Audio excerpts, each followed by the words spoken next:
하나님 말씀 마가복음 13장 10절로 18절까지 말씀. 또 복음이 먼저 만국에 전파되어야 할 것이니라. 사람들이 너희를 끌어다가 넘겨줄 때에 무슨 말을 할까 미리 염려하지 말고 무엇이든지 그때에 너희에게 주시는 그 말을 하라. 말하는 이는 너희가 아니요 성령이시니라. 형제가 형제를, 아버지가 자식을 죽는 데 내주며 자식이 부모를 대적하여 죽게 하리라. 또 너희가 내 이름으로 말미암아 모든 사람에게 미움을 받을 것이나 끝까지 견디는 자는 구원을 받으리라.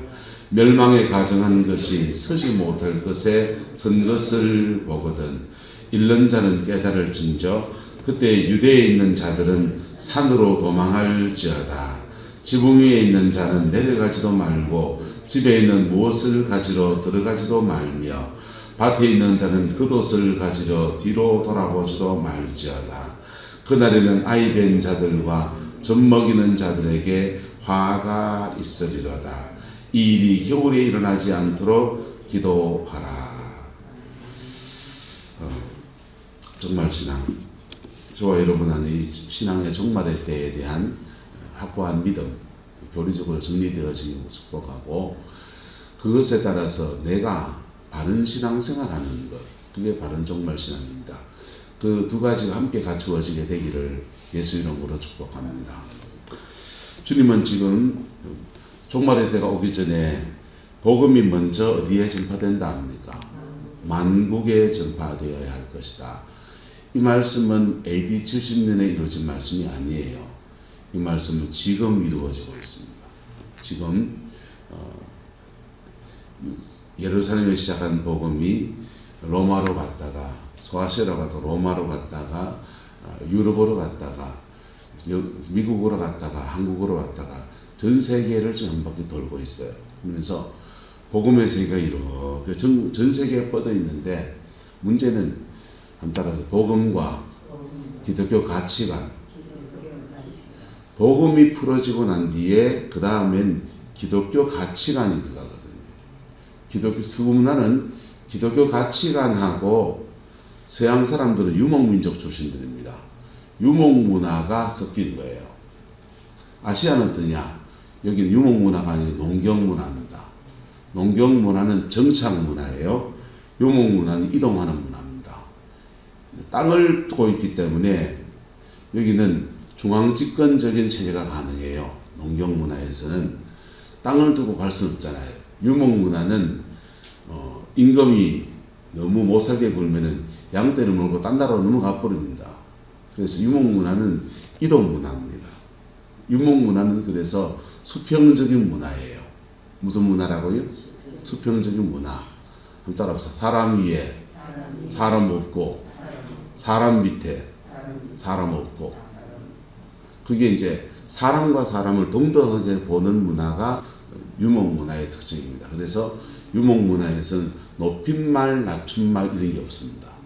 그냥 시스터, 우리는 거기다 다 님자 붙이잖아요. 농경문화에서는 한 군데 오래 살아요. 할아버지 있고 할머니 있고 동네 어르신이 있고 이장이 있고 뭐 있고, 그 장이 굉장히 중요합니다. 그래서 농경문화에서는 수직문화가 굉장히 발달했어요. 왜? 뭐 세금을 세게 매겨도 어디 갈 수가 있나? 땅이 거기 있는데 밥 먹고 살게 그거 붙어 있으니까 어디 가지를 못해 가지고는 농경문화는 정주문화고 고정된 문화고 사람과 사람 사이의 수직문화입니다. 사람 위에 사람 없고 사람 밑에 사람 없다 하지만은 농경문화에 사람 위에 사람이 있어요. 사람 위에 사람이 있고 사람 밑에 사람이 있어요.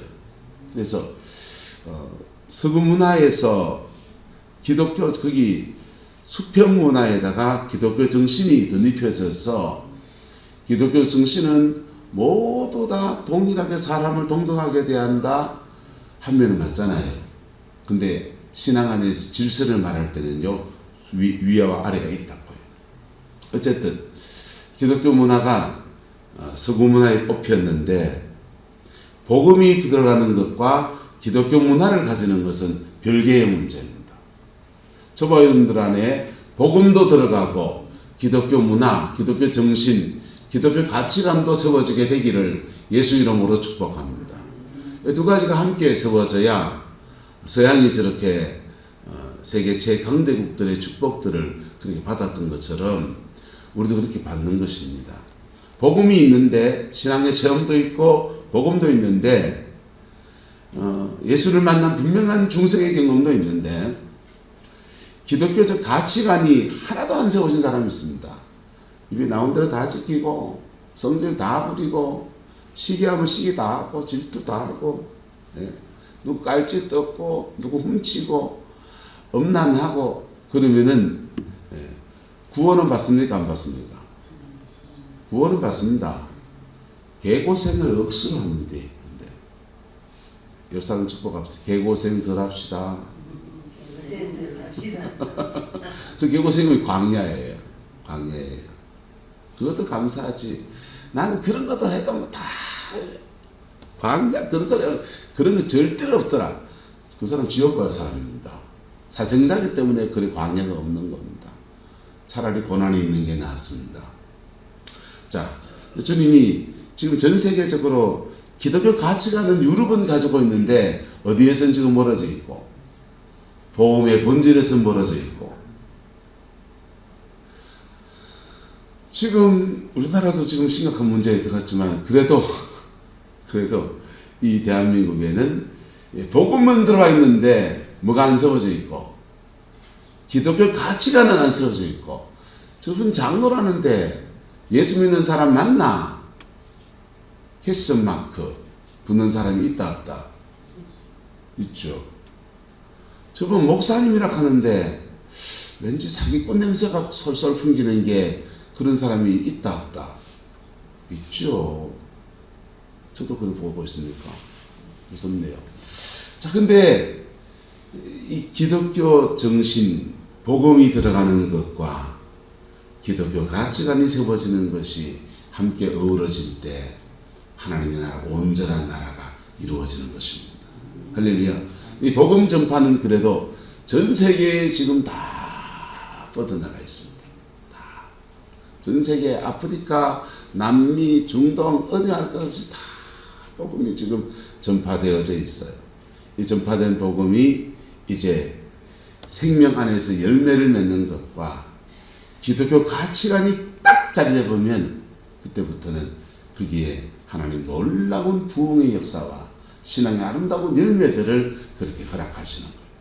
그래서 예수님 말씀에 성천하신 말씀에 한 따라서 너희는 가서 모든 족속으로 제자를 삼아 아버지와 아들과 성령의 이름으로 세례를 주고 내가 너희에게 명한 것들을 가르쳐 지키게 하라. 그래서 세례를 주는 것은 복음이 전해지고 예수 믿는다 표를 주는 겁니다. 중생하게 하고 그 다음엔 가르쳐 지키게 하라. 가치관에 관한 거예요. 가르치는 것은 가치관을 배우게 하는 거예요. 그걸 지켜내게 하면 그 다음 무슨 일이 나냐. 그 다음은 대박이 나는 겁니다. 대박이 나는 겁니다. 여러분이 그거 하면 여러분의 가정에 대박이 납니다. 죄송합니다. 아직 여러분 가정에 그 열매가 없다면 내가 아직 봉사 중인 겁니다. 봉사 빨리 끝내시더. 봉사 빨리 끝내야 하나님이 대박 줄락 하는데 대박은 좀 아니라도 소박이라도 받지요. 소박은 좀 나쁜 건가? 소박 맞는다 이러면 좀 나쁘네. 중박이라도 받지거든요. 자, 이게 천하 만국에 주님이 오실 때에 복음이 전파되어지고 지금까지 역사 안에서 이것이 쭉 이루어진 열매들을 우리는 보고 있고 그 과정을 보고 있고 복음이 전파되고 난 뒤에 복음이 희석되어진 유럽이나 미국의 모습을 보고 있고 한국교회도 복음이 들어오고 믿음 안에 쫙 자라가던 것들이 복음이 희석되어지면서 우리가 지금 어떤 위기를 겪고 있는지를 또한 보고 있습니다. 복음의 중심에 바로 서서 그리고 신앙의 본질을 붙들고 기독교적 가치관 붙들고 믿음의 승리를 살아가는 은혜가 있기를 축복합니다. 그러면 마지막 때 쓰임받는 민족으로 서는 거예요. 자, 그런데 그 다음 얘기는 11절부터 얘기는 좀 다른 결입니다. 사람들이 너희를 끌어다가 넘겨줄 때 무슨 말을 할까 미리 뭐하지 말라. 염려하지 말라. 무엇이든지 그때에 너희에게 주시는 뭘 하라. 그 말을 하라. 그는 마지막 때가 되면 특별히 AD 70년에 이게 두 가지 같이 맥이라 같이 됐다 했잖아요. 보세요. 선지자들은 초림과 재림을 한 선에서 받고 예수님도 AD 70년에 이스라엘 멸망과 재림을 같은 축에서 보고 있는 겁니다. 이 얘기가 주님이 주신 권면의 말씀이 AD 70년에 이루어져야 될 말씀과 재림 때 이루어질 말씀이 막 겹쳐 있어요. 막 겹쳐 있습니다. 그래서 너희를 끌어다가 할 때 이 끌어올 그때가 AD 70년에 먼저 일어납니다. 먼저 일어나서 그들은 그때 하나님의 도우심을 받습니다. 그때 하나님의 영의 인도함을 받았고 그리고 고비를 넘어갔지요. 자, 그 다음 보세요. 11절에 핍박이 일어나는데 형제가 무엇을? 형제를. 아버지가 누구를? 자식을 죽는 데 내주며 자식이 뭐를? 부모를 대적하여 뭐하리라. 믿었던 사람한테 발등 찍힌다 이 얘기입니다. 이게 가족들 안에서 교회 안에서 믿는 도끼에 발등 한 판, 두 판, 세 판 막 찍힌다는 얘기입니다. 철석같이 믿던 게 그냥 다 떨어진다는 겁니다. 근데 이것도 하나님의 승리 안에 있다 없다? 있다. 누구만 바라보라고? 하나님만 바라보라고. 하나님만 바라보라고. 사도 바울이 위대한 하나님의 종이지 않습니까? 근데 그분이 예루살렘 감옥에 갇혔습니다. 처음에는 면회 오고 처음에는 구명운동이 일어나고 근데 그런 일들이 하루 이틀 3일 4일 이래 지나가니까 사그러들기 시작합니다. 누구도 사도 바울을 기억하지 않습니다. 누구만 기억합니까? 하나님만 기억합니다. 믿었던 사람들이 더 이상 연이 닿지 않고 끊어지고 전화가 있습니까? 뭐가 있습니까? 감옥에 갇힌 채로 그 세월을 보내요. 그 세월을 보냈는데 원망하고 불평하고 한탄하고 우울해하고 울고 불고 사람은 그럴 수 있습니다. 한 주간만 그랬어. 한 주간 정도 그러고 어디 여행이나 갔다가 툴툴 털고 기도하러 갔다가 어디 툴툴 털고 그 다음에는 당당하게 살아내시길 축복합니다. 저 그러려고 그럽니다. 근데 그게 계속 감옥 안에서 갇혀있고 그 다음에 고문을 하고 핍박을 하고 그 다음에 답답하고 막 그런 상황 안에서 이거 2년을 그래 보냈거든요. 2년을 그래 보냈는데 사도 바울이 그 2년 동안에 영성이 다 망가졌더라. 2년 동안에 억울함 때문에 치를 떨면요 이빨이 나갑니다. 이빨이 다 나가가 임플란트를 12개를 했더라. 그때 임플란트도 없죠. 그러면 뭐 다 이빨 쭉 빠져 임플란트를 해야 되지. 사도 바울은 그렇지 않았습니다. 그래서 믿는 도기에 발등 지키고 이리 지키고 저리 지키는 과정을 지날 때에 주만 바라보는 겁니다. 주님만 바라보는 겁니다. 주님만 바라볼 때 하나님은 이상합니다. 고비고비마다 위로하시고 고비고비마다 성령의 임재를 주시고 고비고비 속에서 불안해할 때 평강 주시고 계속 하나님의 은혜를 이걸 넘고 하시는 거. 그래가 2년을 그래 보냈습니다. 그리고는 그가 그렇게 꿈꾸던 로마에 가서 복음 전하는 길이 열리는데 사도 바울이 막 이런 고난 안 받고 그냥 갔으면 어쩌면 로마에 가서 그냥 그저 그런 사람이었더라. 그냥 소아시아에 복음 전하는 그때 그 사람 뭐 그래 열심히 전하다가 뭐 그러다가 뭐 죽었지 뭐 이랬을지 몰라요. 그런데 2년 동안 기도로 다져진 사람, 2년 동안 하나님의 임재 앞에 깊이 쓴 사람, 그 가서 복음을 전하니까 하나님의 영광이 그렇게 임하는 겁니다. 로마가 복음화되는데 큰 일조를 하는 하나님의 사람으로 그래 쓰임받는 거지. 그게 하나님이 우리에게 고난을 허락하시는 이유고, 믿는 도끼에 발등을 찍히게 하는 것도 허락하시는 이유인데, 우리는 그 순간 그 고비를 지나가는 게 수월다 어렵다. 어렵죠. 배신감에 치를 떨고 하고. 예, 내 친구 이민 목회하고 있는데요. 배우 동갑이죠. 치포랄 친구입니다. 임플란트는 이빨을 6개를 했습니다. 이해는 못했어요. 뭐 젊은 놈이 2년 전에 들어와가지고는 거기서 하면은 3천만 원, 캐나다에서 목회하는데 3천만 원 든답니다. 한국에서 와서 하면 6개 하는데 그냥 뭐 저렴하게 하는 데는 600만 원. 근데 목회자듯이 선교사님들이나 이민 목회하신 분들을 특별히 고려 배려해 주는 서울에 치과가 있는데 거기 가면은 이제 6개 다 하는데 300만 원에 했어요. 3천만 원 드니 한국이 비행기 싹 들여서 와도 300만 원밖에 안 드니까 한국에 와서 치아 치료하고 오랜만에 저를 찾아와서 이제 밤새도록 얘기하고 그랬는데요. 여러분, 이빨이 왜 나갑니까? 왜냐하면 치를 따라서 그래요. 원한, 억울함 이런 것들이 쌓이면 이빨이 나가요. 영적으로 그렇습니다. 치아에 그런 영들이, 억울함의 영들이 자리 잡아요. 근데 그런 거죠. 근데 그 고비에서 뭘로 뛰어넘으면, 신앙 안에서 뛰어넘으면 위대한 하나님의 종이 일어나는 겁니다. 목사들이 여기에 다 걸려요. 여기에 다 걸려서 성도들이 배반당하거든요. 억울한 일 당할 때. 그때 목사도 누구만 바라보고, 주님만 바라보고, 장로님 바라볼 것도 없고, 권사님 바라볼 것도 없고, 저분 뭐 아버님 어머니 내가 장례를 치러줬는데, 그분 부인을 내가 장례를 치러줬는데 다 소용없어. 그냥 주님만 바라보고 가는 겁니다. 주님만 바라보고 가면 그 속에서 그 억울한 빈자리에 성령의 임재가 오면 생수가 부어져요.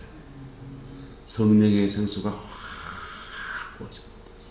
그리고 마음속에서 한없는 기쁨을 확 부어져요. 그때 막 그 기쁨이 오면요, 평강해집니다. 다윗 왕이 하나님 앞에 기도할 때 자기의 억울함들을 말할 때 보세요. 내 원수의 아내가 가부가 되게 하십시오. 내 원수의 자식들이 고아가 되게 하십시오. 그건 뭔 말입니까? 죽어야 가부가 되고 죽어야 고아가 되죠.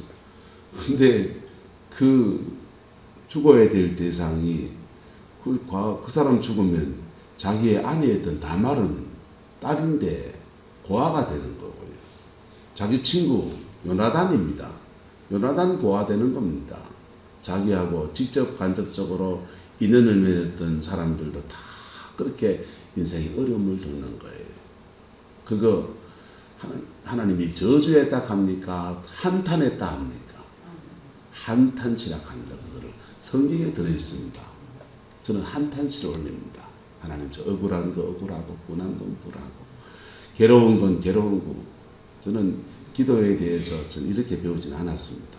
근데 상담학을 공부하면서 누가 그러더라고요. 기도는 뭐든지 하나님 앞에 다 말하는 것. 그렇지. 근데 그분이 그러는 거예요.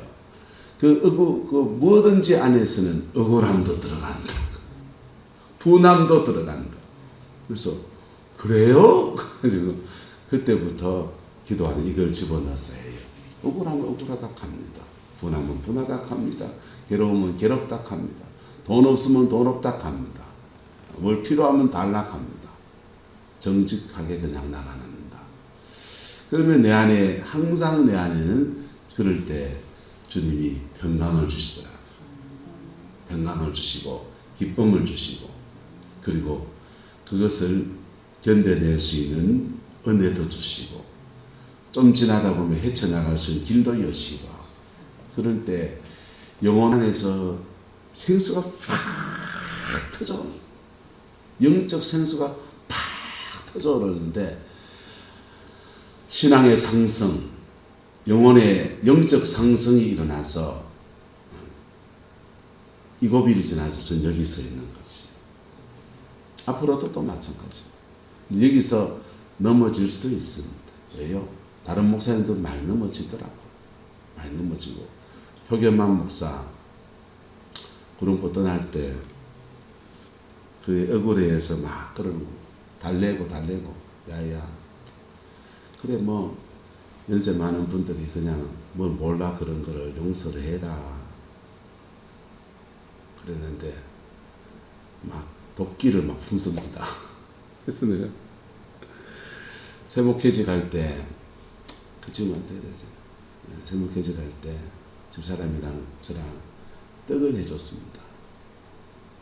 떡을 해줘서 여기서는 이래 주상국 집사님 있다가 그냥 그러다가 그분하고도 불편해지고 뭐 그래져서 이제 세임지를 찾아서 이렇게 가는데 갈 때 가서는 뭐 아무도 환송을 안 하고 심지어 주님교회 성도님들이 제가 대리당에서 가보니까 표겸만 목사 어디 갔습니까? 저한테 묻더라고.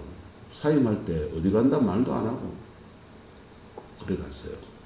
저한테도 얘기 안 해줬습니다. 어디 갔는지. 근데 그럼 한번 전화 한 통화 들려보면 모릅니까? 많이 왔는데. 그래서 사임에 그 인사 다 했고 부임했고 그래서 제가 그 교회 갔습니다. 영천 변곡교회 갔습니다. 그래 알려줬어요. 사임하고 갈 때 제가 떡을 해줬습니다. 떡을 2대인가 3대에게 해줘서 가서 새 출발하는데 새 목사, 새 교인들하고 교제하고 그리고 떡이라도 해서 가서 나눠 먹으면서 인사해라 하면서 떡을 우리가 해서 갖다 주면서 그렇게 환송을 해줬습니다. 여러분 목회자의 길 안에서 믿는 도끼에 발등 지키는 것을 허락하십니다. 허락하시고 그때 주의 종이 걸어가야 될 여정이 있습니다. 쉽지 않습니다. 해보기 쉽지 않습니다. 그 길을 걸어가는 겁니다. 걸어가면 하나님의 더 깊은 은혜의 차원에서 그를 썰어 들어 쓰시는 은혜도 있고 목회하는 분 어떻습니까? 또 뭐 다른 쪽에 가서 요양보호사 된 친구 있습니다. 요양보호사 된 친구 있는데 그 친구는요 요양보호사로 요양원에 취직을 했는데 취직해서 보니까 목사가 할 일이 천지더랍니다. 저도 가봐도 요양원에 5년 동안 예배인대 봐서 합니다. 따로 월급을 주는 건 아닌데 요양보호사로 이렇게 어르신을 수발드는데 코로나 중에 목사도 못 들어오고 그 요양원장이 기독교인이 아니니까 예배도 없고 한 사람 한 사람 찾아다니면서 기도해주고 복음을 전하고 요양원 안에 하나님이 임명한 목사 교단에서 파송한 목사는 아니에요. 파송에서 월급을 주게 해요. 파송한 목사는 아닌데 하나님이 임명한 목사로서 요양보호사로 삽니다. 교회 목사직은 날라갔습니다. 날라갔는데 안동에서 요양원하고 요양원에 그것도 요양원 사회복지사도 아니고 요양원하고 있습니다. 요양원에 요양사로 있습니다. 하나님 앞에 남은 인생 어떻게든지 복되게 살고 복되게 쓰임 받으면 되지. 그 고비에서 뭐 해야 되냐? 형제가 형제를 아버지가 자식을 죽는 데 내주며 자식이 심지어 부모를 대적하여 죽게 하는 믿는 도끼에 발등 찍히는 일들이 일어날 때 그때도 여러분들에게 혹여 닥치면 안 다치기를 축복하고 혹여 다치면 주만 바라보는 은혜가 있기를 축복합니다. 그리고 그때도 믿음을 선택하시기를 예수 이름으로 축복합니다. 그러면 여러분의 광야는 끝나는 거예요.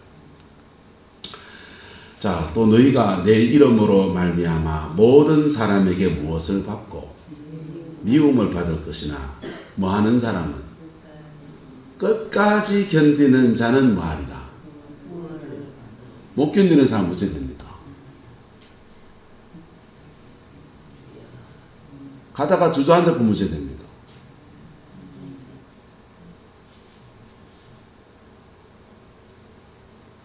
끝까지 안 견디는 자는 지옥을 반드시 가리라. 이래야 됩니까?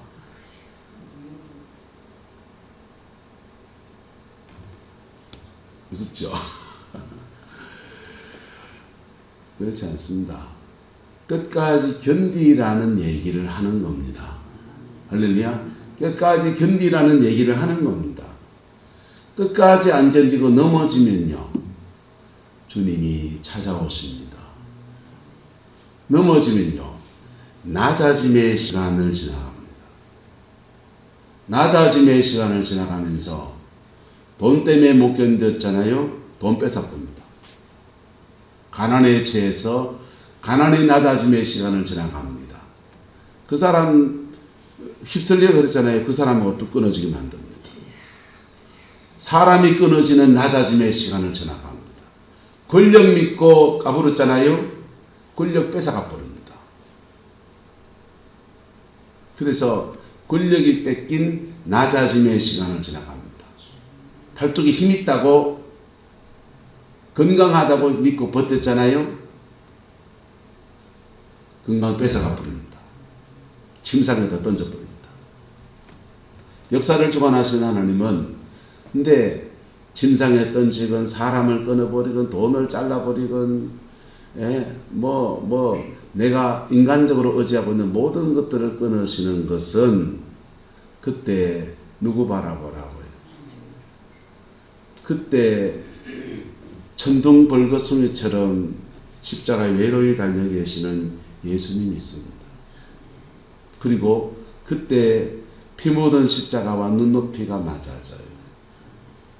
상처받은 사람들은 나보다 더 큰 상처받고 달려 계신 예수님 계시고, 주님도 아프신데 나도 이거 견뎌야지 이렇게 하고, 죄진 사람들은요, 내 죄 때문에 달려 계신 예수님 계십니다. 그래서 피 묻은 십자가 앞에 회개하고, 전에는 끄덕하게 합니다. 내가 뭔 죄 짓는데 하고 있습니다. 그리고 나는 내만 죄이가 지도 죄인, 세상 다 그래 사는데 뭐 이러면 자기의 죄를 변호합니다. 그러다가 낮아짐의 시간을 지나가고 또 낮아지고, 그거 초장에 회개해야지. 오래 끌면 끌수록 호미로 막을 거를 뭘로 못 막는다. 가래로도 못 막는 일이 계속 터집니다. 왜? 하나님은 돈 뺏어가는 게 목적이 아니거든. 회개시켜서 새롭게 하는 게 목적이기 때문에 돈을 뺏었는데 고집 피웁니다. 그러면 가족관계를 깨봅니다. 근데도 고집 피운다? 자식이 어려움 겪습니다. 근데도 고집 피운다? 사람 다 떨어지게 합니다. 근데도 고집 피운다? 자기 몸을 쳐버립니다. 하나님의 징계는 작은 데서 시작해서 점점 더 커져요. 그래 커지고 나면 개털되죠. 그때 십자가 바라볼랍니까? 진작에 십자가 바라볼랍니까? 진작에 십자가 바라보세요. 한번 따라합시다. 강단에서 두디 맞는 게 생활에서 두디 맞는 것보다 100배나 낫다. 강단에 두디 맞는 게 낫습니다. 목사가 칩니다. 여기서 두디 맞는 게 낫습니다. 그리고 피 묻은 십자가 앞에 회개하면 복음이 그 영혼 속에 깊이 새로워져요. 그것 때문에 이겨나갈 힘도 주시고 은혜도 주시고, 그리고 회개도 하게 하시고 용서도 빌게 하시고, 또 누굴 용서할 힘도 주시고, 십자가의 능력과 영광이 그를 이렇게 덮어줍니다. 그러면 병도 치유가 되고, 묶였던 자녀의 문제도 풀리고, 돈도 풀리고, 아멘 좀 하이소. 자녀도 풀리고, 몸띠도 건강하고, 하는 일마다 형통하고, 만나는 사람마다 웃으면 복이 와요 할 수 있고, 주님이 주는 에덴의 축복이 십자가의 은총 안에 다 부러지는 거예요. 그래서 끝까지 견디는 자 되기를 축복합니다. 근데 끝까지 못 견뎌서 넘어진 그 자리에서 피 묻은 십자가 붙들기를 예수 이름으로 축원합니다. 그 다음 14절부터 말씀은 구체적입니다. 멸망에 가정한 것이 어디에 선 것을 보거든 서지 못할 곳에 선 것을 보거든 잃는 자는 깨달을진저 그때에 유대에 있는 자는 어디로 도망할지어다 산으로 도망할지어다 했습니다. 이게 언제 일어났냐? AD 70년에 일어났습니다. AD 70년에 일어났어요. 로마에서 황제가 바뀌면서 예루살렘 성전에다가 다른 나라 신전에는 뭐 자기 나라 신을 섬기는 거에다가 로마 신상 하나 갖다 놔도 아무 문제 아니었습니다. 근데 유대는 달라요. 유대는 유일신 신앙이잖아요. 나 외에 다른 신을 두지 말라 했잖아요. 근데 로마 황제의 신상을 예루살렘 성전에다 세워야 된다. 다른 나라도 다 했다. 다른 나라도 다 했습니다. 그건 다 신교 국가입니다. 유대는 유일신 국가예요. 다른 신을 인정하지 않습니다. 여호와를 섬기는 신전에다가 이집트도 세워놨고 뭐도 세워놨고 소아시아도 세워놨고 아테네도 세워놨고 뭐도 세웠는데 너희도 세워놔 이랬는데 안됩니다 하다가 난리가 난 겁니다. 그게 AD 70년의 전쟁 발발 원인입니다. 근데 주님이 예언합니다. 멸망에 가정한 것이 어디에 선 것을 보거든 서지 못할 곳에 선 것을 보거든 잃는 자는 깨달을진저 그때 유대에 있는 자들은 어디로 도망할지어다 산으로 도망할지어다. 이 말씀 때문에 AD 70년에 예루살렘 안에 남아있던 예수 믿는 기독교인은 다 도망갔습니다. 다 도망가고 결사항전하면서 성전 지키기가 들어간 사람 다 죽었습니다. 그게 유대 나라의 멸망의 얘기입니다. 주님은 70년에 멸망에 가정한 것이 서면서부터 전쟁이 시작될 거다. 그때 유대에 있는 자는 어디로 도망할지어다 산으로 도망할지어다. 지붕에 있는 자는 뭐 하지 말고 내려가지 말고 집안에 있는 무엇을 가지러 들어가지도 말고 급하다는 얘기입니다.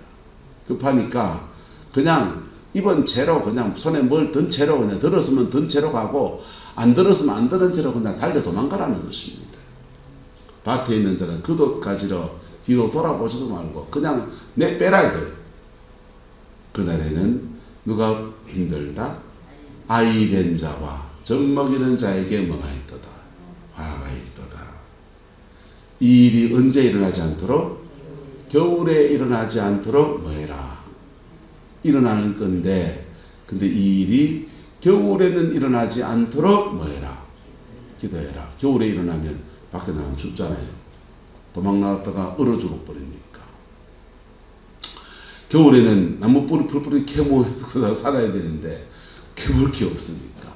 이러저러한 것 때문에 겨울이라면 더 힘들어지니 이게 봄이나 여름이나 이런 때 일어나도록 기도해라 이랬습니다. 누가복음 23장에는 70년의 얘기를 좀 또 다르게 말합니다. 같이 읽어보자. 시작. 또 백성과 및 그를 위하여 가슴을 치며 슬피 우는 여자의 금무리가 따라오는지라. 예수께서 돌이켜 그들을 향하여 이르시되 예루살렘의 딸들아 나를 위하여 울지 말고 너희와 너희 자녀를 위하여 울라. 보라 날이 이르면 사람이 말하기를 잉태하지 못하는 이와 해산하지 못하는 배와 먹이지 못하는 젖이 복이 있다 하리라. 70년에 일어날 얘기입니다. 네, 주님은 여기서는 또 다른 얘기는 나를 위해서 울지 말고 너희와 누굴 위해 울어라. 너희 자녀를 위해서 울어라. 나라가 망할 거니까. 피할 길이 있다 없다? 피할 길이 있습니다. 피할 길은 언제나 이겁니다. 초림이든지 재림이든지 멸망이든지 재림이든지 간에 피할 길은 따라 신앙의 본질을 회복하는 겁니다. 신앙의 본질을 회복하는 것과 유대 나라는 본질을 회복하는 것, 예루살렘 부흥운동이 일어납니다.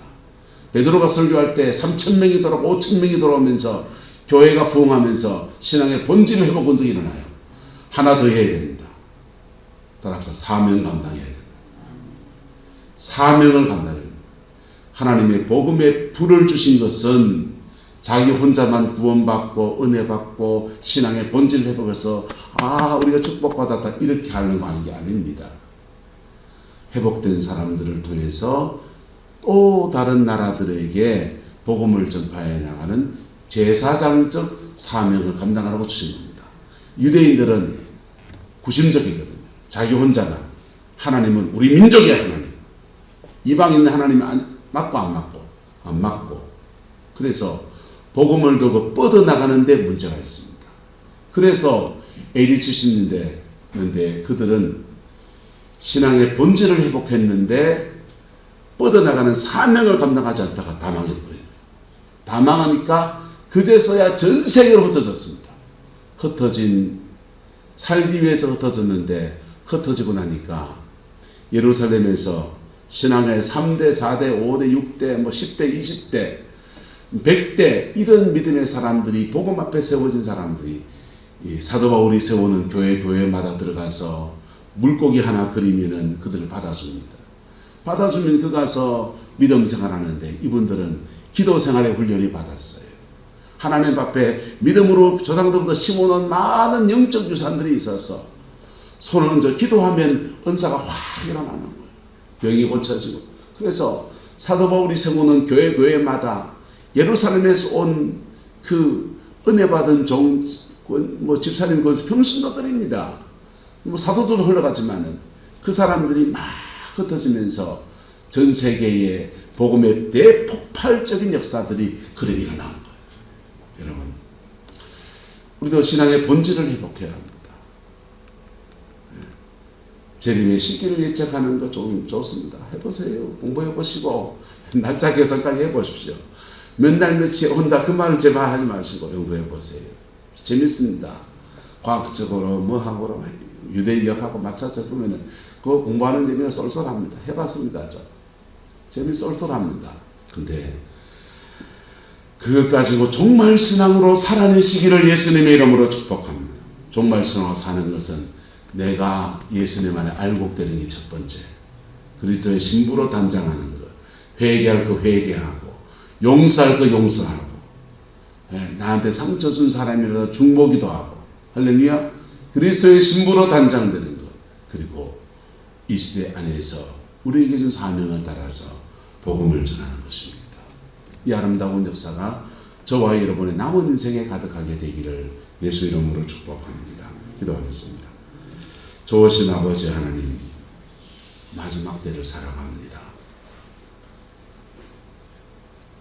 세상에 믿을 사람 없어지고 주만 바라봐야 될 그때 낙심하지 않게 하시고, 눈에 보이지 않는 주님 말씀 붙들고 극복해 가면서 주님의 임재 속을 깊이 들어가는 저희가 되게 축복하여 주시고, 고비고비 넘어서 선하게 이끌어가신 주의 역사에 인도함을 받게 역사해 주옵시고, 그리스도의 정결한 신부로 믿음의 본질을 회복하는 은혜가 있게 우리 하나님 인도하여 주옵소서. 여호와께서 한없는 은혜와 사랑으로 함께해 주시기 원합니다. 예수님의 이름으로 축복하며 기도드리옵나이다. 아멘.